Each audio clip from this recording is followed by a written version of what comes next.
இது கடவுளிடமிருந்து வரும் ஒரு செய்தி, உங்களுக்கான ஒரு அழைப்பு. இது தற்செயலானதல்ல.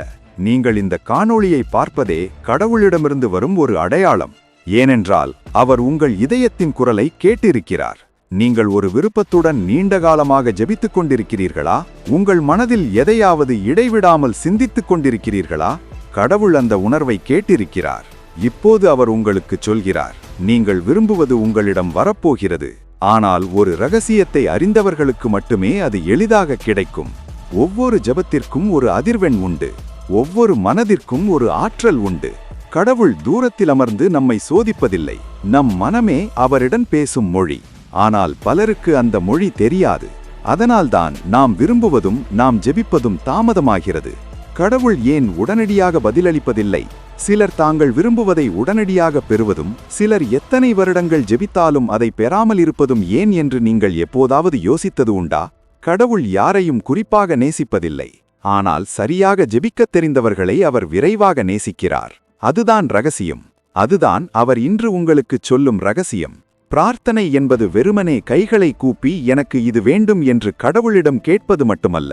பிரார்த்தனை என்பது பிரபஞ்சத்துடன் இணைவதற்கான ஒரு வழி. பிரார்த்தனை என்பது மனதின் குரல். நீங்கள் வாயால் கேட்பதை கடவுள் கேட்பதில்லை. மாறாக உங்கள் இதயத்தால் உணர்வதையே கேட்கிறார். உங்கள் ஆன்மாவும் இதயமும் சந்திக்கும் போது அதுவே உண்மையான பிரார்த்தனை. கடவுள் சொல்கிறார், என் அன்பு குழந்தாய், நீ என்னை வெளியே தேடுகிறாய். ஆனால் நான் உனக்குள் இருக்கிறேன். உனக்குள்ளிருந்தே நீ விரும்புவதை என்னால் உருவாக்க முடியும். ஆனால் நீ நம்ப வேண்டும். நீ சந்தேகித்தால் அற்புதம் நின்றுவிடும். நீ விரும்புவது எளிதாக கிடைக்க வேண்டுமென்றால் கடவுளிடம் இப்படி பிரார்த்தனை செய். முதலில் உன் மனதில் உள்ள எல்லா சந்தேகங்களையும் அழித்துவிடு. இது சாத்தியமா என்று கேட்பதற்கு பதிலாக, இது என் வாழ்வில் ஏற்கனவே நடந்துவிட்டது என்று நினை. நீ நம்பிக்கையுடன் சொல்லும் ஒரு வார்த்தை போதும். அதை நிகழ்த்துவதற்காக முழு பிரபஞ்சமும் நகரும். கடவுள் சொல்கிறார், நீ கேட்பதற்கு முன்பே கொடுக்க நான் தயாராக இருக்கிறேன். ஆனால் நீ பயத்துடன் அல்ல, நம்பிக்கையுடன் என்னை அழை. பலர் சொல்கிறார்கள், நான் தினமும் பிரார்த்தனை செய்கிறேன், ஆனால் எந்த பலனும் இல்லை. அதற்கு காரணம், அவர்கள் வார்த்தைகளால் பிரார்த்தனை செய்கிறார்கள், இதயத்தால் அல்ல. கடவுள் உங்கள் வார்த்தைகளை கேட்கிறார், உங்கள் அதிர்வுகளை அல்ல. உங்கள் மனம் பயத்தாலும் சந்தேகத்தாலும் நிறைந்திருந்தால் அந்த ஜெபம் பாதியிலேயே நின்றுவிடும். அதனால்தான் கடவுள் உங்களுக்குச் சொல்கிறார், உங்கள் ஆசைகளை துரத்தாதீர்கள், உங்கள் நம்பிக்கையை என் மீது வையுங்கள். கடவுள் கொடுக்கும் முதல் அடையாளம் என்னவென்றால், உங்கள் ஜெபத்தை கேட்ட உடனேயே அவர் ஒரு அடையாளத்தை அனுப்புகிறார். அது ஒரு கனவின் வடிவில் இருக்கலாம், அது ஒரு நபரின் வார்த்தைகளாக இருக்கலாம், அல்லது நீங்கள் தற்செயலாக பார்க்கும் இந்த காணொளியின் வடிவில் இருக்கலாம். ஆனால் பெரும்பாலான மக்கள் அதை கவனிப்பதில்லை. நீங்கள் இந்த காணொளியை பார்த்து கொண்டிருந்தால் அதுதான் கடவுள் சொல்லும் அடையாளம்.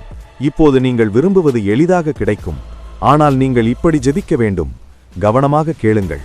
இந்த நொடியிலிருந்து கடவுளை எப்படி அழைப்பது, அவரிடம் எப்படி பேசுவது என்று நான் உங்களுக்கு சொல்வேன். அவர் உடனடியாக பதிலளிப்பார். இப்படி ஜெபிக்கத் தெரிந்தவர்களுக்கு அவர் உடனடியாக பதிலளிப்பார். அவர்கள் விரும்புவது எதுவாக இருந்தாலும் அது அவர்களுக்கு எளிதாக கிடைக்கும். கடவுளிடம் ஜெபிப்பது அற்புதங்களை நிகழ்த்துவதற்கான ஒரு வழியாகும்.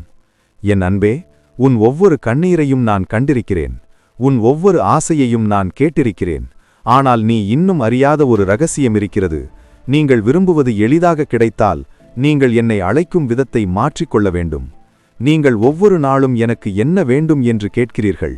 ஆனால் நீங்கள் கேட்கும்போது உங்கள் மனதில் என்ன இருக்கிறது? பயம், சந்தேகம், அல்லது அது எனக்கு கிடைக்காது என்ற எண்ணம். அந்த உணர்வு வரும் கணமே உங்கள் ஜெபத்தின் கதவுகள் மூடிக்கொள்கின்றன. ஜெபம் என்பது பயத்தினால் கேட்பதல்ல, அது விசுவாசத்துடன் பேசுவதாகும். நீங்கள் கடவுளை அழைக்கும்போது, கடவுளே எனக்கு இது வேண்டும் என்று சொல்வதில்லை. மாறாக, கடவுளே இதுவரை எனக்கு கொடுத்திருக்கிறீர், நான் நன்றி உள்ளவன் என்று சொல்கிறீர்கள். இது ஒரு எளிய வார்த்தையாக தோன்றலாம், ஆனால் இது பிரபஞ்சத்தை இயக்கும் சக்தி. ஏனென்றால் பிரபஞ்சம் உங்கள் வார்த்தைகளால் அல்ல, உங்கள் உணர்வுகளால் செயல்படுகிறது. நீங்கள் நன்றி சொல்லும்போது கடவுள் அவர் நம்புகிறார் என்கிறார். அதனால் என்னால் கொடுக்க முடிகிறது. நான் கொடுக்கக்கூடிய ஜெபத்தில் 3 நிலைகள் உள்ளன. 1 மௌனம், 2 உணர்வு, 3 நம்பிக்கை. முதலில் மௌனத்திற்குள் செல்லுங்கள். உங்கள் மனம் அமைதியாக இருக்கும்போது மட்டுமே உங்களால் கடவுளின் குரலை கேட்க முடியும். பிறகு உங்கள் விருப்பத்தை உணருங்கள். அது ஏற்கனவே நிறைவேறிவிட்டது என்பதை உணருங்கள். உங்கள் இதயம் மகிழ்ச்சி, நன்றி மற்றும் அமைதியால் நிரம்பியிருக்க வேண்டும். இறுதியாக அது இப்போது நடக்கும் என்று நம்பாதீர்கள். மாறாக அது ஏற்கனவே நடந்துவிட்டது என்று நம்புங்கள். இந்த நிலையில் இருப்பவர்களின் ஜெபங்கள் ஒருபோதும் தோல்வியடைவதில்லை. கடவுளின் இரகசிய வார்த்தை என்பது நீங்கள் விரும்புவதை நான் உங்களுக்கு பிறகு தருவேன் என்பதல்ல. உங்களை தயார்படுத்திக் கொள்ள நான் உங்களுக்கு கால அவகாசம் தருகிறேன். உங்கள் இதயம் தயாராக இருக்கும்போது உங்கள் விருப்பம் உங்களை வந்தடையும். அதனால்தான் நான் இதைச் சொல்கிறேன். உங்கள் ஜெபத்தை உரக்கச் சொல்லாதீர்கள். அதை உங்கள் இதயத்தில் அமைதியாக உணருங்கள். அந்த உணர்வே என்னை நோக்கி வரும் ஓசையாகும். பணம் அல்லது செல்வத்திற்கான பிரார்த்தனை. உங்களுக்கு செல்வம் வேண்டுமென்றால் கடவுளை இவ்வாறு அழையுங்கள்: அன்புள்ள கடவுளே, என் வாழ்க்கையை நிறைவால் நிரப்பியதற்கு நன்றி. பணம் எளிதாகவும் இயல்பாகவும் மகிழ்ச்சியாகவும் பாய்கிறது. நான் உம்மை நம்புகிறேன். உமது நேரத்தை நான் நம்புகிறேன். நீங்கள் இந்த வார்த்தைகளை சொன்னவுடனேயே உங்கள் இதயம் ஒரு ஒளியால் நிரப்பப்படும். அந்த ஒளி விசுவாசமாக மாறும். அந்த விசுவாசம் கடவுளின் வல்லமையை அழைக்கும். கடவுள் கூறுகிறார்: பிரார்த்தனையில் வார்த்தைகள் அல்ல, நீங்கள்தான் தேவைப்படுகிறீர்கள். நீங்கள் என்னை அழைக்கும்போது உங்கள் மனம் எங்கோ அலையும். உங்கள் பிரார்த்தனை என்னை வந்தடையாது. ஒரு கணம் கூட உங்கள் ஆன்மா முழுமையாக என்னை நோக்கி திரும்பும்போது நான் உங்களுக்குள் வருவேன். அந்த கணத்தில் உங்கள் ஆசை உயிர் பெறும். பலர் பிரார்த்தனை செய்த பிறகு மீண்டும் கவலைப்படுகிறார்கள், இது உண்மையிலேயே நடக்குமா என்று. ஆனால் நீங்கள் கேட்ட பிறகு சந்தேகம் அல்ல, மௌனமே தேவை என்று கடவுள் கூறுகிறார். பிரார்த்தனை என்பது கதவை தட்டுவது, மௌனம் கதவை திறப்பது. நீங்கள் நின்று அமைதியாக இருக்கும்போது நான் உங்கள் வாழ்க்கையில் நுழைவேன். ஒவ்வொரு ஆசைக்கும் ஒரு திறவுகோல் உண்டு. அந்த திறவுகோல் விசுவாசம். நீங்கள் என் மீது நம்பிக்கை வைக்கும் கணத்திலிருந்து உலகம் உங்களுக்காக நகரத் தொடங்கும். அது பணமாக இருக்கலாம், அன்பாக இருக்கலாம், ஆரோக்கியமாக இருக்கலாம். நீங்கள் எப்போதும் விரும்பியதை நான் ஏற்கனவே தயார் செய்துவிட்டேன். ஆனால் நீங்கள் அதை பெற்றுக்கொள்ளும் நிலையில் இருக்க வேண்டும். அதுதான் ஜெபத்தின் உண்மையான சக்தி. என் அன்பே, நீங்கள் எதையாவது விரும்பும்போது நான் அதை கேட்டு பதிலளித்திருக்கிறேன் என்பதை நினைவில் கொள்ளுங்கள். உங்கள் மனம் அமைதியாக இருக்கும்போது நான் உங்களுடன் பேசுகிறேன். ஜெபம் என்பது கேட்பதல்ல, அது பெற்றுக்கொள்ள தயாராக இருப்பதாகும். உங்கள் ஜெபத்தை கேட்கும்போது கடவுள் எப்படி பதிலளிக்கிறார்? இந்த பிரபஞ்சத்திலிருந்து வரும் அடையாளங்கள் நம் வாழ்க்கையை மாற்றும் நிகழ்வுகள். கடவுளின் காலத்தின் அடையாளங்கள் என்ன என்பதை இப்போது நாம் கண்டறிவோம். கடவுள் உங்கள் ஜெபத்தை கேட்டாரா என்பதை எப்படி அறிவது என்று நீங்கள் எப்போதாவது யோசித்ததுண்டா? பலர் நான் கடவுளை பலமுறை அழைத்தேன், ஆனால் அவர் பதிலளிக்கவில்லை என்று கூறுகிறார்கள். ஆனால் உண்மை என்னவென்றால் கடவுள் எப்போதும் பதிலளிக்கிறார். ஆனால் அந்த பதிலை நம்மால் அடையாளம் காண முடியாது. கடவுள் பேசும் மொழி அடையாளங்கள். கடவுள் வார்த்தைகளால் பேசுவதில்லை, அவர் அடையாளங்களால் பேசுகிறார். நீங்கள் உங்கள் இதயத்திலிருந்து ஜெபித்தவுடன் அவர் உங்களை சுற்றி ஒரு சக்தியை அனுப்புகிறார். அந்த சக்தி சில அடையாளங்களின் வடிவத்தில் உங்களுக்கு தோன்றும். ஒரு அடையாளம் என்பது ஒரு தற்செயல் நிகழ்வு போன்றது, ஆனால் அது கடவுளால் அனுப்பப்பட்ட ஒரு அடையாளம். ஒரு நாள் நீங்கள் மனச்சோர்வாக இருக்கும்போது திடீரென்று உங்களுக்கு நம்பிக்கை அளிக்கும் ஒரு காணொளியை காணலாம், அல்லது யாராவது உங்களை நம்பச் சொல்லலாம், எல்லாம் சரியாகிவிடும் என்றும் கூறலாம். இது ஒரு தற்செயல் நிகழ்வு என்று நீங்கள் நினைக்கலாம். ஆனால் இல்லை, அது நான் உங்களுக்கு அனுப்பிய ஒரு அடையாளம். நீங்கள் இப்போது இந்த காணொளியை கேட்பது தற்செயல் நிகழ்வு அல்ல, இது கடவுள் உங்களுக்கு சொல்லும் பதில். இரண்டாவது அடையாளம் என்பது கனவுகளில் வரும் ஒரு தெய்வீக அடையாளம். ஜெபத்திற்கான பதில் விசுவாசம். கடவுள் ஒருபோதும் தாமதிக்க மாட்டார். அவருடைய நேரம் கச்சிதமானது. உங்கள் விருப்பங்கள் எளிதாக நிறைவேற எப்படி தயாராவது, நீங்கள் எந்த மனநிலையில் இருக்க வேண்டும், என்ன உணர்வுகளை நீங்கள் வெளிப்படுத்தக்கூடாது, இந்த விஷயங்களை பற்றி இப்போது தெரிந்து கொள்வோம். கடவுள் சொல்கிறார், நீங்கள் என்னை விரும்பும்போது, ஆனால் அதை உங்களுக்கு கொடுக்க நீங்கள் தயாராக இருக்க வேண்டும் என்றும் நான் விரும்புகிறேன். நீங்கள் ஒன்றை விரும்புவதற்கு முன்பு அந்த விருப்பத்தை பெற உங்கள் இதயம் தயாராக இருக்கிறதா? அது உங்களுக்கு கிடைக்கும் என்று நீங்கள் உண்மையிலேயே நம்புகிறீர்களா? ஜெபம் என்பது கடவுளிடம் எனக்கு இது வேண்டும் என்று கேட்பது மட்டுமல்ல. ஜெபம் என்பது கடவுளே, நீங்கள் அதை கொடுப்பீர்கள் என்று நான் முன்கூட்டியே நம்புகிறேன் என்று சொல்வதாகும். இந்த வேறுபாடு ஒரு அற்புதத்தை உருவாக்குகிறது. நீங்கள் ஒன்றை விரும்பும்போது அதில் உங்களுக்கு எந்த சந்தேகமும் இருக்கக்கூடாது. ஏனென்றால் ஒவ்வொரு சந்தேகமும் உங்கள் பிரார்த்தனையை மெதுவாக நிறுத்திவிடும். கடவுள் கொடுக்கும் பரிசுகள் நம்பிக்கையின் வடிவில் வருகின்றன. கடவுள் பணம், அன்பு, அமைதி இவை அனைத்தையும் கொடுக்கிறார். ஆனால் நம்பிக்கையுடன் மட்டுமே நீங்கள் அவற்றை பெற முடியும். இது சாத்தியமா என்று நீங்கள் கேட்டால் கடவுள் புன்னகையுடன், நான் தயாராக இருக்கிறேன், ஆனால் நீங்கள் நம்பும் வரை காத்திருப்பேன் என்று கூறுவார். நன்றி உணர்வு அற்புதங்களுக்கான கதவு.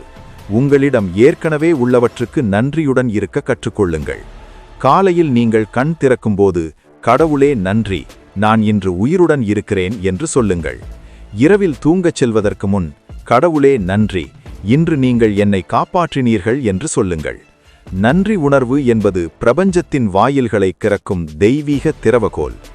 ஏனால் நன்றி சொல்லும் இதயத்தை கடவுள் எப்போதும் ஆசீர்வதிக்கிறார். உங்கள் உணர்வே கடவுள் என்பது போல் வாழுங்கள். நீங்கள் விரும்புவது கிடைக்கவில்லை என்றாலும் அது ஏற்கனவே கிடைத்துவிட்டது என்று கருதுங்கள். உதாரணமாக, நீங்கள் செல்வத்தை விரும்பினால் ஒவ்வொரு நாளும் நான் செல்வத்தில் வாழ்கிறேன், பிரபஞ்சம் என்னை ஆசீர்வதிக்கும் என்று சொல்லுங்கள். உங்களுக்கு இந்த உணர்வு இருந்தால் பிரபஞ்சம் உங்களுக்காக செயல்படும். அது உங்கள் உணர்வுகளுக்கு ஏற்ற சூழ்நிலைகளை உங்கள் வாழ்வில் உருவாக்கும். உங்கள் வார்த்தைகள் தெய்வீக சக்தி வாய்ந்தவை. உங்கள் வார்த்தைகள் இறைவனால் அருளப்பட்ட கட்டளைகள். என்னிடம் பணம் இல்லை என்று நீங்கள் கூறும்போது பிரபஞ்சம் அதை அவ்வாறு அமைக்கிறது. ஆனால் பணம் என்னிடம் வரும் என்று நீங்கள் கூறும்போது அது உண்மையாகிவிடும். இன்று நீங்கள் பேசும் வார்த்தைகள் நாளை உங்கள் வாழ்க்கையை உருவாக்கும். எனவே ஒவ்வொரு வார்த்தையையும் தெய்வீக உண்மையாக பேசுங்கள். உங்கள் வார்த்தை தெய்வீக சக்தியாக மாறுவதை காணுங்கள். பலர் தங்கள் விருப்பங்களை பெறுவதற்கான தடையாக இருப்பது சுய குற்ற உணர்ச்சி. கடந்த காலத்தில் நீங்கள் செய்த தவறுகளுக்காக உங்களை நீங்களே குறை சொல்லாதீர்கள். கடவுள் உங்களை ஒருபோதும் குறை சொல்வதில்லை. சில நேரங்களில் கடவுள் உங்கள் கனவுகளில் பேசுகிறார். நீங்கள் எதையாவது சிந்தித்துக் கொண்டே தூங்கலாம், ஆனால் அன்றிரவு உங்களுக்கு அமைதியை தரும் காட்சிகளை காண்பீர்கள். அவற்றை புறக்கணிக்காதீர்கள், ஏனென்றால் அந்த கனவு உங்கள் ஆன்மாவுக்கான ஒரு தெய்வீக செய்தி. மூன்றாவது அடையாளம் ஆன்மாவில் திடீரென ஏற்படும் அமைதி. நீங்கள் எப்போதாவது இப்படி உணர்ந்திருக்கிறீர்களா? எதுவும் நடக்கவில்லை என்றாலும் எனக்கு இன்னும் மன அமைதி இருக்கிறது. அதுவும் கடவுள் உங்களுக்குள் இருக்கிறார் என்பதற்கான ஒரு அடையாளம். நீங்கள் நம்புகிறீர்கள், அதனால் நான் செயல்படத் தொடங்கினேன் என்று அவர் கூறுகிறார். நான்காவது அடையாளம் ஒரு தற்காலிக சோதனையாக மட்டுமே இருக்கும் ஒரு தடை. சில நேரங்களில் நீங்கள் ஜெபித்த பிறகு தடைகள் வரும். நடப்பது ஒரு சூழ்ச்சி போல தோன்றும். கடவுள் உங்கள் ஜெபத்தை கேட்டுவிட்டார் என்று நீங்கள் நினைக்கலாம். ஆனால் கடவுள், நான் உங்கள் பாதையை சரி செய்கிறேன், உங்கள் பலத்தை அதிகரிக்கிறேன் என்று கூறுகிறார். கடவுள் அதை உடனடியாக கொடுத்தால் அதன் மதிப்பை உங்களால் புரிந்து கொள்ள முடியாது. அதனால்தான் அவர் சில சமயங்களில் தாமதப்படுத்துகிறார். ஆனால் அந்த தாமதத்திற்கு பின்னால் தெய்வீக நேரம் இருக்கிறது. தெய்வீக நேரம், கடவுளின் நேரம் எப்போது வரும்? முழு உலகமும் உங்களுக்கு எதிராக இருப்பது போல் தோன்றும் ஒரு தருணம் வரும். அப்போது திடீரென்று எல்லாம் உங்களுக்கு சாதகமாக மாறும். அது கடவுளின் நேரம். அந்த தருணம் வரும்போது இது எப்படி சாத்தியம் என்று நீங்கள் ஆச்சரியப்படுவீர்கள். ஆனால் உங்கள் மனதில் நீங்கள் கேட்ட அந்த சிறிய வாக்கியம் உங்களுக்கு நினைவிருக்கும். நீங்கள் நம்பி ஜெபித்ததால்தான் இது சாத்தியமானது. கடவுள் சொல்கிறார், நீங்கள் பார்க்க முடியாத இடத்தில் நான் கிரியை செய்கிறேன். நீங்கள் தூம்பும்போது கூட நான் உங்களுக்காக வழிகளை உருவாக்குகிறேன். நீங்கள் துன்பப்படும்போது கூட உங்களுக்கான சரியான நேரத்தை நான் ஆயத்தப்படுத்துகிறேன். உங்கள் ஜெபம் ஒரு நேர்த்திக்கடன் அல்ல. நான் ஒரு வார்த்தைக்கோ அல்லது ஒரு கண்ணீருக்கோ நேர்த்திக்கடன் செய்ய மாட்டேன். நீங்கள் நம்பினால் மட்டுமே உங்கள் வாழ்க்கையில் நான் ஒரு அற்புதத்தை உருவாக்குவேன்.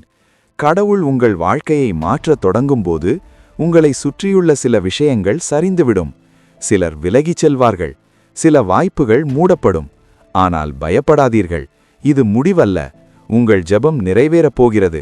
இதன் குறிப்பு என்னவென்றால், நான் உன் வாழ்க்கையை ஆராய்ந்து கொண்டிருக்கிறேன் என்று கடவுள் சொல்வதுதான்.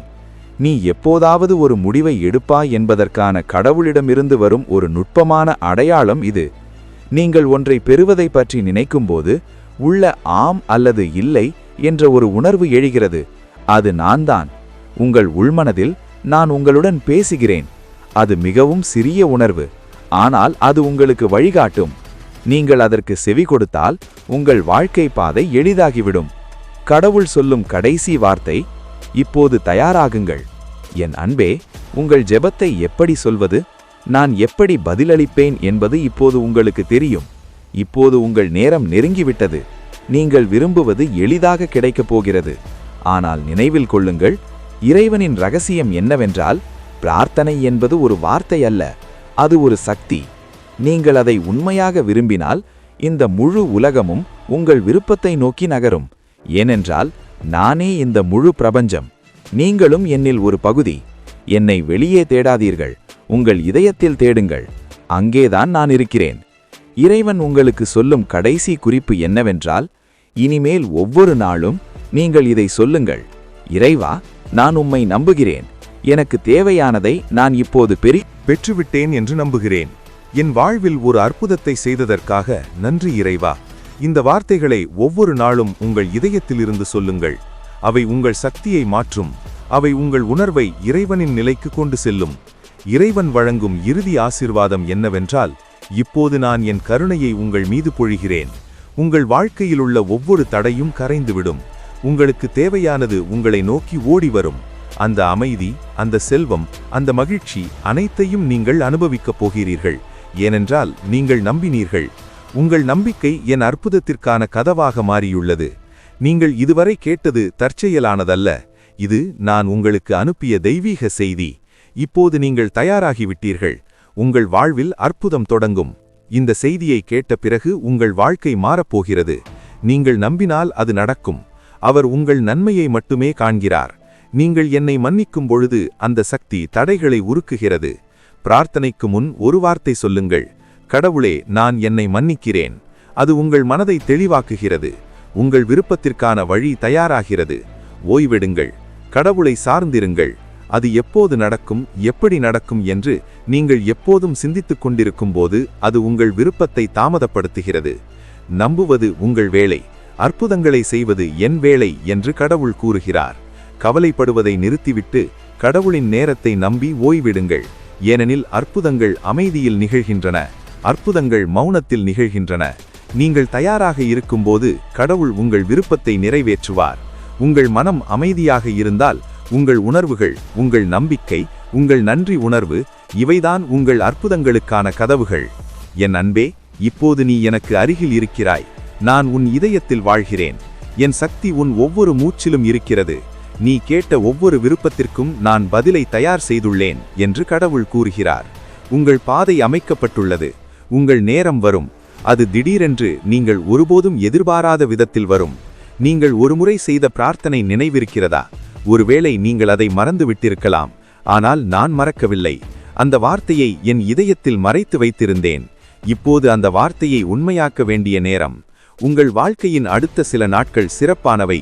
சில விஷயங்கள் திடீரென்று உங்களுக்கு சாதகமாக மாறும். இவற்றை தற்செயல்களாக கருதுங்கள். இவை என் பணி தொடங்கிவிட்டது என்பதற்கான அறிகுறிகள். நீங்கள் கேட்ட இந்த காணொளியும் தற்செயலானதல்ல. இது உங்களிடமிருந்து நான் கேட்ட செய்தி. நீங்கள் விரும்பியது இப்போது உங்களை நோக்கி நகர்கிறது. உங்கள் பிரார்த்தனைகள் வீண் போகாது. உங்கள் கண்ணீரை நான் வீணாக்க மாட்டேன். நீங்கள் சோதிக்கும் ஒவ்வொரு நிமிடமும் அற்புதங்களின் முன்மாதிரி. இப்போது நீங்கள் செய்ய வேண்டியதெல்லாம் எந்த சந்தேகமுமின்றி நம்புவதுதான். ஏனென்றால் நீங்கள் நம்பும் வேகத்தில் நான் உங்கள் வாழ்க்கையை மாற்றுவேன்.